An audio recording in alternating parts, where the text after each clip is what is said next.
Salut tout le monde, bienvenue au 15e épisode de Finances fondamentales, le podcast d'éducation financière qui se prend pas au sérieux. Aujourd'hui, je fais la synthèse d'une vidéo YouTube intitulée Investing in Your Financial Literacy, diffusée sur la chaîne de Ben Félix. La structure d'aujourd'hui est un peu particulière alors que je réponds pas à une question de l'auditoire, mais je vais plutôt revenir sur les principaux éléments à retenir dans les 15 premiers épisodes qu'on a vécu ensemble. Ben oui, une synthèse des synthèses. Donc, 2 segments à l'épisode d'aujourd'hui. Je vous souhaite un bon podcast.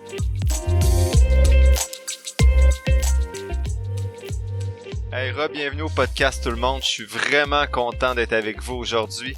Avant de commencer la synthèse du livre, je veux juste prendre le temps de vous remercier. Dans les dernières semaines, j'ai reçu beaucoup de messages positifs sur mon Gmail et sur le Messenger de la page Facebook de Finances fondamentales. C'est super apprécié. Et aussi, vous êtes au rendez-vous pour les écoutes. Donc, j'ai eu plus d'écoutes dans la dernière semaine que dans les 2-3 premiers mois. Donc, je suis vraiment content. Vous partagez le podcast, vous en parlez. Je vous remercie beaucoup. Donc, pour le premier segment d'aujourd'hui, la synthèse d'un livre, mais plutôt d'un vidéo YouTube. En effet, c'est un peu particulier aujourd'hui. Il y a un YouTuber que j'apprécie beaucoup qui s'appelle Ben Félix, qui publie souvent des vidéos très pertinentes, mais vraiment pas souvent, genre une fois par mois. Et aujourd'hui, je trouvais pertinent de vous résumer sa vidéo qui s'intitule Investing in Your Financial Literacy, donc investir dans ta littératie financière. Ben Félix est un planificateur financier canadien. J'aime beaucoup YouTube pour avoir des idées d'investissement, mais il faut être beaucoup plus critique que avec les livres parce qu'il y a beaucoup d'offres de vidéos qui proviennent de personnes, comme c'est mon cas pour le podcast, mais qui sont pas nécessairement experts dans le domaine financier. Moi, les vidéos YouTube permettent de nourrir ma réflexion, mais j'en prends peu et j'en laisse beaucoup aller dans ce que j'écoute. Ben Félix est le seul YouTuber que j'écoute religieusement à chaque fois qu'il publie une nouvelle vidéo. Ça rejoint beaucoup mon côté scientifique parce qu'il fait une synthèse d'un sujet financier, mais avec des articles, des études scientifiques sur la finance. J'ai essayé d'en lire des études sur les finances de mon côté, mais c'est vraiment, de mon opinion personnelle, c'est vraiment plate à lire, je trouve. Donc, je suis vraiment content que lui le fasse de son côté et offre des synthèses de ses lectures. Donc, sans plus tarder, voici le premier point à retenir dans son vidéo. Le premier point qu'il aborde, c'est investir dans ta littératie financière, c'est le meilleur investissement. Selon lui, 2 adultes sur 3 dans le monde sont des analphabètes financiers. Au Canada, c'est plutôt 1 adulte sur 3 qui serait analphabète financier. Mais avant, c'est quoi la littératie financière? Je vous en parle souvent, je l'ai jamais vraiment défini. Selon Ben Félix, la littératie financière, c'est l'habileté à traiter de l'information financière pour prendre des décisions éclairées sur sa planification financière, l'accumulation de la richesse, les dettes et la retraite. Toujours selon lui, les personnes éduquées financièrement planifient pour la retraite, ont des épargnes pour la retraite, investissent dans des actifs comme des actions et évitent les dettes à intérêt élevé comme les cartes de crédit, le prêt privé, le prêt auto et ainsi de suite. Au contraire, ceux avec peu de littératie financière accumulent moins de richesses, ont de la difficulté à absorber un choc financier et ont moins de liberté financière pour faire des choix. Il émet une statistique selon laquelle 40% des iniquités financières à la retraite aux États-Unis peuvent être expliquées par des différences en termes de connaissances financières seulement. Si vous écoutez son vidéo après m'avoir écouté moi, ou bien que vous êtes en train d'écouter mon podcast justement, ou vous lisez des livres sur les finances, ben ça vous coûte rien monétairement parlant, mais vous investissez du temps dans votre littératie financière. Développer sa littératie financière, c'est donc un investissement comme un autre, mais un investissement en temps. Par contre, autant en théorie qu'en pratique, les retours sur cet investissement-là sont substantiels. En effet, les personnes avec moins d'éducation financière ont tendance à avoir moins d'argent, même quand on contrôle les autres variables autour comme le revenu, l'âge, le niveau d'éducation, la composition de la famille, la tolérance au risque, la patience et l'attitude face à l'épargne. Donc le niveau d'éducation financière serait une des variables les plus importantes pour expliquer le niveau de richesse des différentes personnes. Le parfait exemple, c'est qu'une personne éduquée avec un bon revenu n'est pas nécessairement plus riche que la personne qui est éduquée financièrement avec un plus petit revenu. Avoir des connaissances financières augmente les chances d'investir dans les actions et de profiter de meilleurs rendements, alors que ceux qui sont moins éduqués financièrement tendent à avoir des biais comportementaux plus forts et à poser 3 actions qui sont inefficaces en bourse. La première, c'est d'avoir une plus petite partie de son portefeuille dans des actifs qui sont risqués, comme les actions. Donc, les gens qui sont moins éduqués vont avoir très peu d'actions dans leur portefeuille de placement ou d'investissement. Deuxième action inefficace posée par les personnes qui sont moins éduquées financièrement, c'est d'avoir un portefeuille peu diversifié. Et enfin, troisièmement, c'est d'investir dans des actions qui sont plus volatiles. Donc, exemple, le beau-frère qui dit qu'une certaine action va exploser, un cousin qui dit qu'il a fait 110% en un an, ben c'est trop tard si toi t'as investi à ce moment-là. La vague est déjà passée. Les gens éduqués vont comprendre que seul le temps et la patience peut les enrichir sur le marché boursier et ils ont donc pas peur de prendre des risques qu'on peut appeler, pas vraiment des risques là, mais qui sont calculés et historiques. Donc le fait d'investir dans des actions avec une grosse partie de son portefeuille et d'être patient sur la durée. Il y a des statistiques qui montrent aussi que les personnes moins éduquées financièrement vont avoir des biais vers les actions de leur pays ou de leur employeur. Donc, les gens moins éduqués financièrement vont avoir beaucoup d'actions canadiennes ou uniquement, par exemple, les actions de leur employeur. Donc, si tu es un employé chez Industriel Alliance, ben, tu aurais juste les actions que ton employeur te permet d'acheter à travers son entreprise. Ça entraîne une diversification plus faible, encore une fois, chez les personnes moins éduquées. Ils vont être encore moins intéressés à aller vers des fonds négociés en bourse, passifs, indiciels, qui sont pourtant une stratégie qu'on a vue dans les derniers épisodes, qui est jugée efficace, simple et très intéressante pour les investisseurs autonomes. Le deuxième point apporté par Ben Félix est plus court, c'est seulement que 1% du marché est dépensé pour essayer de battre le marché. Dit autrement, c'est que 1% de la valeur du marché boursier est dépensé chaque année dans des frais de gestion, par exemple, pour essayer de battre la moyenne que les gens vont atteindre dans leur investissement boursier. De plus, il y a des statistiques qui montrent que les personnes moins éduquées vont être plus insensibles aux frais de gestion et vont donc payer plus souvent des frais élevés sans nécessairement avoir des rendements supérieurs qui sont associés à ces frais de gestion-là. Ben Félix mentionne qu'au-delà des frais de gestion plus élevés que ces gens-là vont payer, ils vont parfois notamment également payer des frais de transaction élevés, des frais généraux plus élevés qu'ils n'ont pas besoin de payer soit dans leur compte de courtage ou leur compte d'épargne, et vont avoir tendance à utiliser des dettes à intérêt plus élevés. Le troisième point soulevé par le YouTuber, c'est que la littératie financière est différente de l'éducation générale. En effet, la littératie financière va se distinguer des autres formes d'éducation au regard des retombées sur les finances. Elle va contribuer au-delà de l'éducation académique générale qu'on a reçue à l'école. Donc, c'est pas juste d'être éduqué, il faut être éduqué par rapport aux finances. Attention, le danger avec la littératie financière, c'est que quand on commence à apprendre des choses sur les finances, c'est qu'on va avoir tendance à se surestimer rapidement dans ce domaine-là. Et ceux qui se surestiment par rapport à leurs connaissances financières, les études montrent que ces gens-là vont souvent penser que les rendements élevés en bourse, qui sont souvent associés à un scam, vont être atteignables. Donc des rendements par exemple de 100-200% dans une année. Ces gens-là vont donc naturellement se faire prendre plus souvent dans des fraudes financières. Par contre, ne pas être éduqué financièrement n'est pas mieux parce que les gens qui n'ont pas d'éducation financière vont pas être en mesure non plus de détecter les fraudes face auxquelles ils se trouvent. Ceux avec peu de connaissances financières mais qui croient en avoir beaucoup possèdent généralement plus de crypto-monnaies selon différentes études. Deux autres études confirment que ceux dans la crypto-monnaie sont peu éduqués financièrement. Donc les gens qui ont investi dans les crypto-monnaies sont peu éduqués financièrement, alors qu'une autre étude montre qu'en 2016 et 2020, la majorité des gens qui avaient du Bitcoin étaient des hommes éduqués, avec un bon revenu, mais avec peu de littératie financière. Bon, honnêtement, l'étude s'est terminée en 2020 et la chute de la crypto-monnaie a débuté à la fin de 2021. Donc, les gens qui avaient investi dans la crypto en 2016 et 2020, c'était quand même une bonne chose. Et je rappelle qu'ici, je fais seulement rapporter les propos d'un YouTuber qui, lui, a rapporté des propos d'une étude scientifique. Donc, les propos viennent pas de moi. Si vous êtes investi dans la crypto-monnaie, c'est un choix. J'imagine que vous avez réfléchi à votre stratégie d'investissement. J'ai aussi, moi, personnellement, 3% de mon portefeuille dans la crypto-monnaie. Donc, ne prenez pas ce que je viens de dire comme une insulte ou quelque chose du genre. Le quatrième point que j'ai retenu du vidéo de Ben Félix, c'est 5 questions pour tester votre littératie financière. Donc les 5 questions sont divisées dans 4 catégories. La première, c'est la diversification. La deuxième, c'est l'inflation. La troisième, c'est la numératie, donc est-ce que vous êtes capable d'utiliser des mathématiques? Et la quatrième catégorie, c'est les intérêts composés.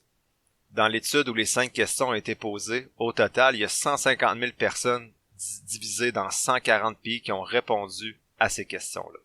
Les gens étaient considérés éduqués financièrement s'ils démontraient des connaissances dans au moins 3 des 4 catégories. Bien sûr, je vous pose des questions. On va les voir ensemble. Si c'est facile pour vous, tant mieux. Mais ça vous donne quand même une idée du bas niveau de connaissance générale dans ce domaine-là. Donc, si vous écoutez les questions que je vous pose puis vous dites, ben voyons, ça n'a aucun sens, c'est trop facile, mais dites-vous que une majorité des gens ne sont pas capables de répondre à ces questions-là. Si c'est difficile pour vous, ben il n'y a pas de gêne. La suite de l'épisode va vous permettre de mieux y répondre par la suite. Et bien sûr, les épisodes passés ou les épisodes futurs de mon podcast pourraient vous aider aussi à mieux comprendre ces questions-là. Je vais vous lire les questions. Je vous invite à faire pause après avoir entendu la question si vous souhaitez y réfléchir. Moi, je vais seulement laisser un petit 5 secondes de délai pour vous laisser le temps de réfléchir, mais vous pouvez prendre plus de temps si vous le souhaitez. Mais je veux pas bien sûr que mon podcast dure 50 minutes juste à cause que je vous laisse 2-3 minutes après chaque question pour réfléchir. Je vous laisse gérer vous-même de façon autonome votre temps de réflexion. Donc voici la première question. Imaginez que vous avez de l'argent. Est-ce qu'il est plus sécuritaire de la placer dans une entreprise ou une compagnie en bourse, ou bien de la placer dans plusieurs entreprises ou dans plusieurs compagnies en bourse? Donc, est-ce que c'est mieux de placer son argent dans une entreprise ou une compagnie, ou dans plusieurs entreprises et plusieurs compagnies? La réponse, c'est plusieurs compagnies. En effet, la diversification permet de diminuer le risque sans nécessairement diminuer le rendement, ce qui n'est pas le cas habituellement. Donc, habituellement, plus qu'un placement est risqué, ça va souvent être associé à un meilleur rendement, alors que lorsque le risque est plus bas, ben, souvent le rendement va être plus bas également. L'auteur dit qu'il n'y a pas de free lunch, donc il n'y a pas de repas gratuit en bourse, mais il dit que la diversification, c'est le seul repas gratuit dans le domaine boursier et dans le domaine de l'investissement. Question 2. Imaginez qu'au cours des 10 prochaines années, le prix des choses que vous achetez double. Si votre revenu double aussi, serez-vous en mesure d'acheter moins de choses qu'aujourd'hui? La même quantité de choses qu'aujourd'hui? Ou bien plus de choses qu'aujourd'hui? Donc, si le prix des choses double dans les 10 prochaines années et votre salaire également, est-ce que vous allez être capable d'acheter plus de choses, autant de choses ou moins de choses? La réponse, c'est la même chose. L'investissement en bourse est souvent vu comme risqué alors que le fait de ne pas placer son argent est encore plus risqué si l'objectif est de le faire fructifier à long terme. En effet, l'inflation va gruger la valeur de votre argent dans le temps et à long terme, les actions ont toujours eu plus de chances historiquement de battre l'inflation que les obligations ou l'argent en cash, vos liquidités. Cependant, la volatilité de la bourse peut faire peur, mais la volatilité n'égale pas du risque si vous êtes investi à long terme. C'est pourquoi les gens éduqués financièrement achètent des actions. Question 3. Imaginez que vous devez emprunter 100 $. Quel est le plus petit montant à rembourser? 105 $ ou 100 $ plus 3%? La réponse est 100 $ et 3% parce que ça donne 103 $. Ce sont des mathématiques de base essentielles pour le day-to-day par rapport à vos finances. Donc, rembourser une dette ou investir. Payer l'hypothèque ou investir. Épargner ou acheter le nouveau iPhone. C'est important de calculer vos choses. Par exemple, si votre hypothèque est à 3%, c'est plus vraiment le cas ces temps-ci, mais ça a été le cas pendant un bon bout, et que vous pouvez investir un montant dans votre CELI à 7-8% avec un FNB passif indiciel, ben logiquement, vous êtes mieux d'investir dans le FNB passif indiciel à 7-8% que de rembourser votre hypothèque plus rapidement à 2-3%. Bien sûr, comme je le dis souvent, il y a les mathématiques, mais il y a aussi les émotions. Donc, si vous dormez mieux en remboursant votre hypothèque plus rapidement, il n'y a rien de mal à ça non plus. Les 3 premières questions concernaient les 3 premières catégories, alors que les questions 4 et 5 concernent la dernière catégorie qui touche les intérêts composés. Vous devez seulement avoir une bonne réponse à une des 2 questions pour avoir le point dans cette catégorie-là. Question 4. Imaginez que vous mettez de l'argent à la banque pendant 2 ans et que la banque ajoute 15% par année dans votre compte. Est-ce que la banque ajoutera plus d'argent la 2e année ou le même montant que lors de la première année? La réponse est plus d'argent la 2e année. Exemple. Dans l'année 1, elle va vous donner 15$ sur votre 100$. La deuxième année, elle va donner 15% de 115$ et non sur votre 100$. Donc, c'est la 8e merveille du monde, les intérêts composés, comme on l'a vu souvent dans les épisodes précédents. Cinquième et dernière question. Imaginez que vous avez 100$ dans votre compte épargne à la banque et celle-ci ajoute 10% par année, ce qui donne 10$ à l'an 1. Combien d'argent aurez-vous dans 5 ans si vous n'enlevez rien pendant toutes ces années? A. Plus de 150$. B. Exactement 150$ ou C. Moins de 150$. La réponse est plus de 150$ parce que si on sait que le minimum qu'on reçoit c'est 10$ pendant 5 ans, ce qui est 50$, 100 plus 50$, 150$, donc on sait qu'avec les intérêts composés, ce sera assurément au-dessus de 150$. Voilà, c'était les 5 questions que le YouTuber Ben Félix proposait selon les études scientifiques qu'il a lues. Est-ce que vous êtes fiers de vos réponses? Tant mieux si vous l'êtes, sinon il n'y a pas de stress, on a encore plusieurs épisodes devant nous. Le 5e point apporté par Ben Félix, c'est la magie des intérêts composés. On vient d'en parler rapidement, mais les intérêts composés, c'est la magie de l'investissement. Par contre, ça nécessite de débuter tôt et d'être constant et patient à long terme. Faut être prudent, les intérêts composés fonctionnent aussi dans l'autre sens avec les dettes. Donc, si vous avez des dettes à intérêt élevé, ils vont s'accumuler rapidement, puis à un moment donné, juste payer les intérêts, ça va vous coûter plus cher que ce pourquoi vous vous êtes endetté. Selon les études scientifiques, et ça je trouve ça fou, le faible taux d'épargne, la faible exposition aux actifs à rendement plus élevé comme les actions et un plus grand nombre d'expositions aux dettes à intérêt élevé comme les cartes de crédit pourrait être expliqué tout simplement par une méconnaissance du concept des intérêts composés. Donc juste le fait de ne pas connaître ce concept-là et de le comprendre amènerait les gens à avoir une moins grande richesse, de moins bonnes habitudes financières. Je fais un exemple rapide. Si vous investissez 10 000 $ à 30 ans et vous ajoutez 200 $ par mois pendant 35 ans, pour faire l'exemple, j'utilise la calculatrice des rendements composés sur Google, j'écris « Gérez mieux votre argent », calculatrice des rendements. Donc, vous pouvez faire le même calcul chez vous si vous le souhaitez. Donc, 10 000 $ plus 200 $ par mois pendant 35 ans à 8% de rendement, donc avec un FNB 100% passif indiciel, vous finissez dans 35 ans à 622 000 $. Mais vous avez seulement mis 94 000 de votre argent. Donc, les intérêts composés ont généré 528 000 $. Si on décompose ça avec des tranches de 10 ans, donc, après l'an 10, vous avez seulement reçu 25 000 $ d'intérêts. À l'an 20, vous avez obtenu 109 000 $ d'intérêts, alors que le total, c'est 528. Donc, sur 20 ans de fait par rapport aux 35 ans que vous avez investi votre argent, après plus de la moitié, donc 20 ans sur 35, vous avez seulement obtenu 109 000 $ d'intérêt sur les 528 que vous allez recevoir pendant les 35 ans. Après 30 ans, c'est 325 000 $ d'intérêt reçus. Et bien sûr, les 5 dernières années, on passe de 325 000 $ d'intérêt à 528. Donc, les 5 dernières années, vous recevez 203 000 $ d'intérêt composé. Alors que vous mettez le même montant que les premiers mois, que les 5 premières années. Donc, dans les 5 premières années, vous recevez 8 000 $ d'intérêt et les 5 dernières, vous recevez 203 000 $ d'intérêt composé pour les mêmes montants investis. C'est ça la magie des intérêts composés.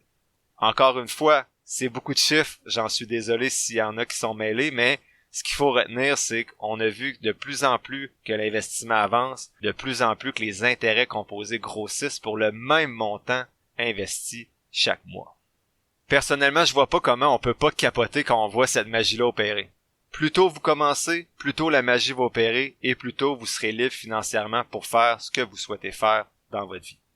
Si ça vous motive pas à mettre un peu plus d'argent de côté et à investir à long terme, continuez de m'écouter. En conclusion de cette vidéo-là, YouTube, développer sa littératie financière, c'est pas facile parce que le niveau optimal de littératie varie pour chacun. Par exemple, une personne avec un fonds de pension va pas avoir les mêmes besoins qu'un travailleur autonome sans fonds de pension qui, lui, doit en connaître peut-être un petit peu plus pour assurer sa liberté financière.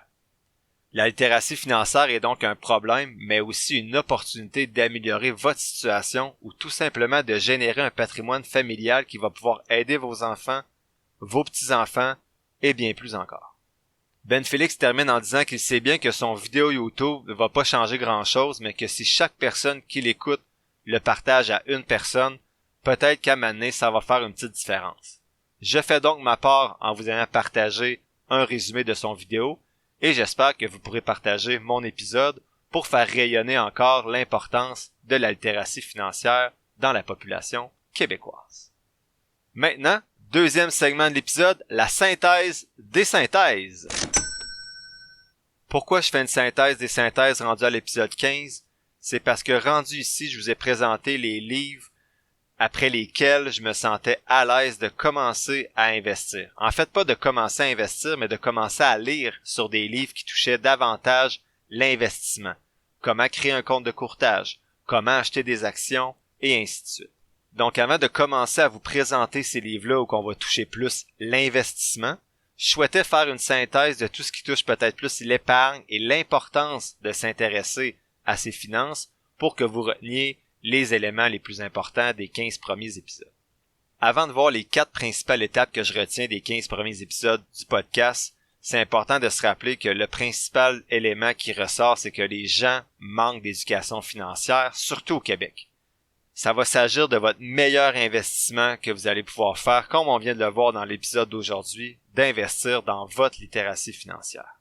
L'autre élément que j'aimerais aborder avant qu'on tombe dans les 4 étapes que je vais vous résumer, c'est agir. C'est le plus difficile dans l'investissement, c'est de commencer. Et même dans l'épargne, en fait. C'est de commencer à épargner ses premiers dollars, réussir progressivement à augmenter son taux d'épargne, investir cet argent-là à long terme, mais faut agir. Je vois trop de personnes qui sont intéressées, qui voient la pertinence, mais qui remettent toujours à plus tard. Et ça fait 2 ans que je leur en parle, que je leur rappelle de temps en temps de façon polie, t'es rendu où dans tes investissements, mais c'est trop facile de remettre à plus tard. Faites le premier pas, lancez-vous, puis vous allez voir que les choses sont pas si compliquées qu'elles en ont l'air. Donc la première grosse étape que je retiens des premiers épisodes, c'est épargner.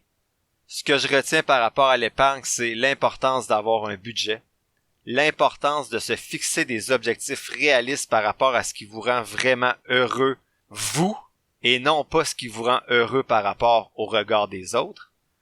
Soyez reconnaissant de ce que vous possédez. Si vous écoutez ce podcast, vous êtes parmi les privilégiés sur cette planète et vous êtes en voie ou vous êtes déjà en train de prendre en main vos finances.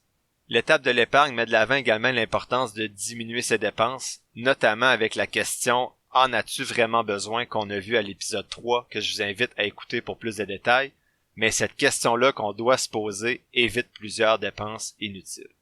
Sinon, on a vu très souvent, trop souvent peut-être, l'élément important de se payer en premier, notamment en utilisant une stratégie de virement automatique où 10%, 20% de notre salaire net s'en va directement dans notre compte de courtage pour être investi, idéalement dans des FNB passifs, indiciels.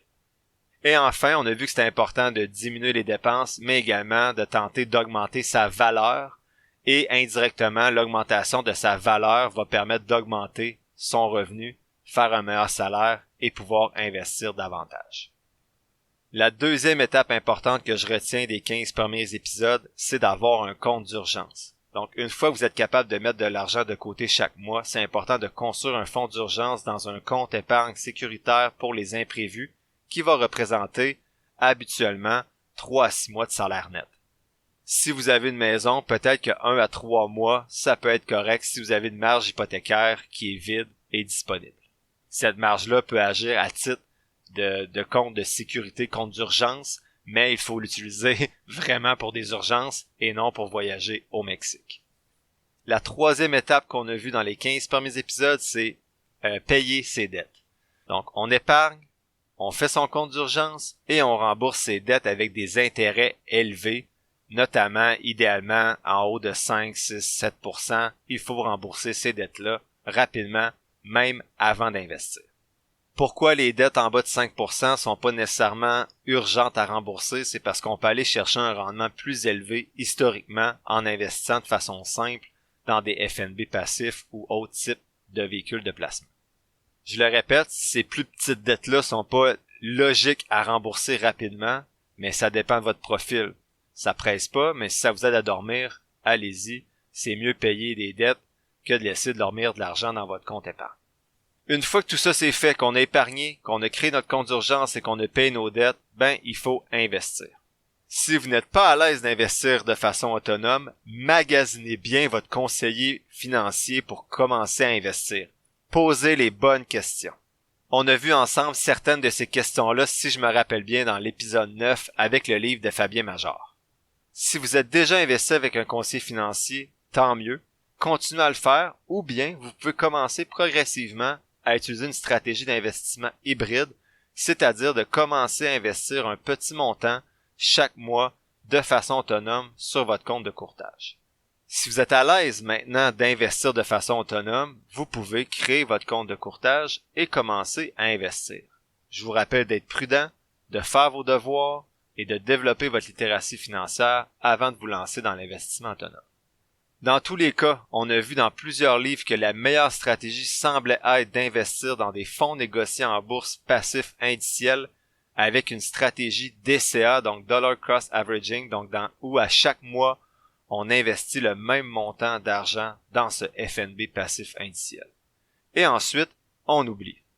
Les meilleurs investisseurs sont ceux qui laissent leurs émotions de côté, qui investissent un montant fixe chaque mois et qui laissent aller les choses longtemps.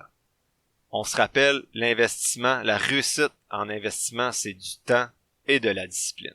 Enfin, la dernière chose quand on investit, c'est de profiter des comptes avantageux du point de vue fiscal, soit le CELI, le REER, le régime épargne études enregistré et bientôt le CELIAP. L'épisode tire à sa fin. Je vous remercie d'avoir écouté ce 15e épisode de Finances fondamentales qui me semble un petit peu plus long, même si j'ai pas encore fait le montage. Mais bon, j'espère que ça va vous plaire tout de même. En résumé, le vidéo YouTube dont je vous ai fait la synthèse aujourd'hui suggère que le fait de développer votre littératie financière constitue réellement le meilleur investissement possible. En plus de déjà faire partie des 4% avec les plus belles conditions de vie sur la planète, vous vous donnerez en plus un peu d'avance sur les autres grâce à une meilleure gestion de vos finances qui vous permettra de faire ce que vous aimez dans la vie. Vous allez ainsi assurer également une meilleure éducation financière à vos enfants et ça, c'est le plus beau cadeau à faire selon moi.